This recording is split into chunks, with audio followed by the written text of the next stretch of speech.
It's the way he sees things. It's the details, and even nature. There's so many times where I hear him say, boy, my dad just wouldn't believe this. There's a certain insanity to the genius.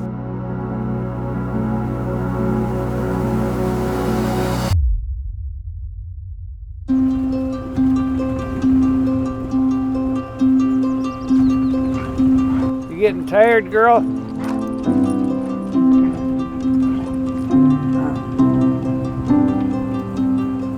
We've got 500 acres here. It's almost a mile square.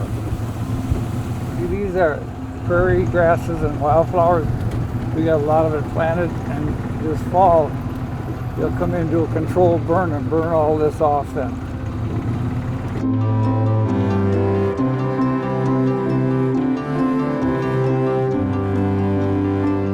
Back in the 50s, my uncle was a scrap dealer. You know what they are? You go around, pick up iron and sell it. I worked for him all summer long, and he'd give me 10% of what he made. We had a beat-up truck when he wore ragged coveralls, and he never walked any place without $5,000 cash in his pocket, which was a fortune back then. And he always called me Son Vaughn. He said, "We're gonna have a good day today, Son Vaughn." He said, "We're gonna sell this for about 80 bucks, you know." There's lots of stuff that people threw away and my uncle would buy, and we'd salvage and keep, you know, because it's something good. One guy's junk is another man's treasure, you know. You know what cigar box guitars are? I got friends that make them. Well, this one's made out of a hubcap, and it's got nuts and bolts, and a friend of mine made that for me for the car garage. I get different things like that. Old antique blowtorch with the flickering light. A friend of mine made that and gave it to me. I've been to a lot of car collectors. When they get older or they die, their collection's sold off. So I set up a foundation so that it'd be here forever for people to enjoy.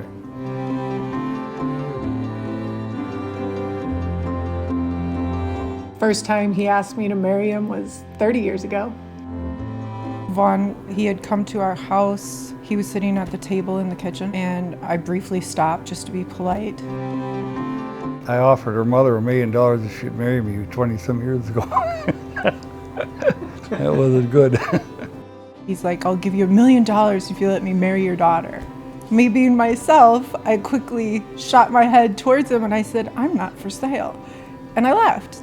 And that was kind of my personal first memory of Vaughn. And so he was just my dad's crazy friend. We actually got married August 28th of 19.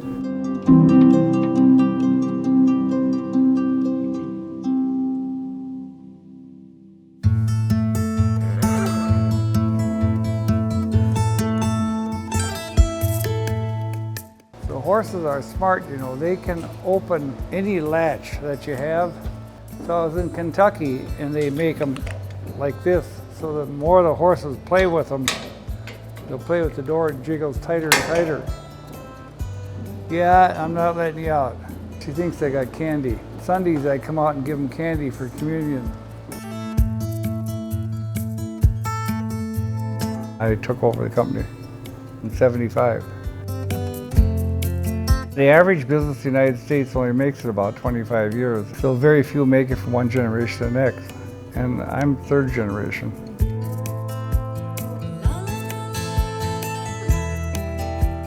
He gave everyone the utmost respect and faith in his workers, and made you want to work harder for him because he treated you well and paid you well. He can get fussy. Yeah, he'll point out any imperfection and you tear it all up and start over again. I've been on jobs where the owner has accepted the work and I made him redo it because it wasn't good enough for me. It wasn't perfect. He doesn't stop working in the middle of the night. When a thought comes to him, he will get on the iPad if it's 3 in the morning. He's always got ideas and thinking, and he is consistently trying to figure out how they can do things better, more efficiently, smarter.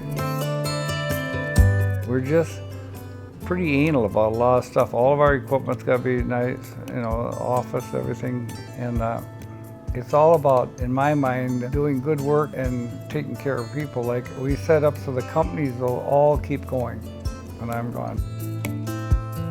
He's got good equipment, he's got good machines, he's got nice pickups, and he likes to maintain it that way, and he's not afraid to invest in something if he thinks it's, in the long run, it's going to be a plus for the company. There were struggles. Not everything's roses. I mean, the times where he was trying to make payroll and he himself was driving to different customers in order to collect money and saying he had tears in his eyes because he wanted to make sure and take care of his employees. Jesus said, you know, you gotta take care of people. And that's what it's about. Kind of earn your way to heaven, getting the gold stars to get there.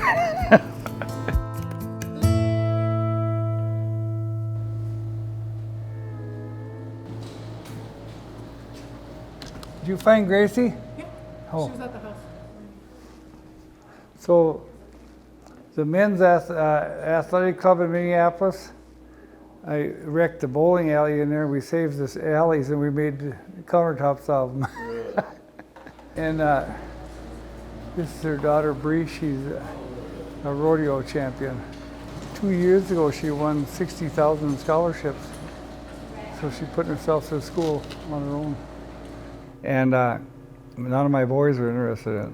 I wasn't going to push them into it, you know. So they all have their own businesses, and they're doing good. They just want to do their own thing.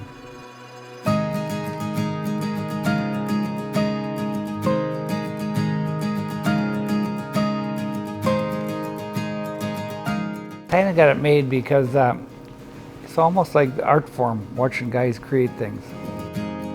I just wanted to build relationships with the guys and clients. In my mind, no one has ever worked for me. They work with me. That's what it's been.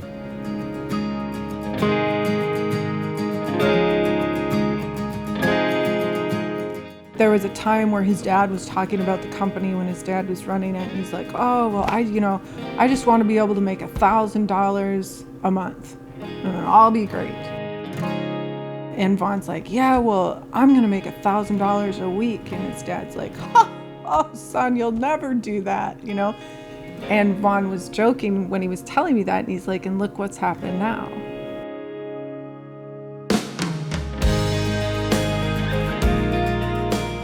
There's so many times where I hear him say, boy, my dad just wouldn't believe this. And I think that there was always the young boy who really wanted to impress his father when it came to business. I think that's part of what drove him from the beginning, and the ability to say, I can do it better, because that's the competitive part, right?